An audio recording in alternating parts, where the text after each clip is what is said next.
Okay, so when you guys are done with your drawing files, now if you can see on the right, on the lower right hand corner, you're in a drawing sheet, not in an assembly or a part tab. You're basically right here on a drawing sheet at the bottom right hand corner.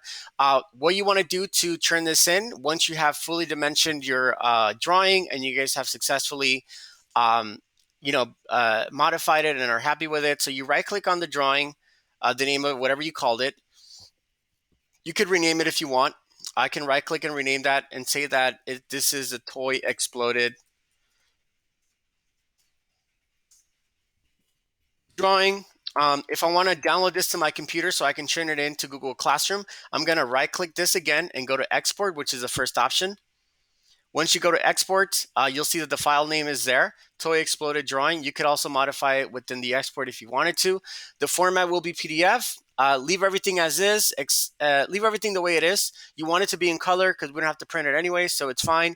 Download it. Click export. It'll download it to your downloads on your Chromebook or wherever you have it set on your computer. It'll take a minute on the left-hand corner. As you can see, mine is downloading right now.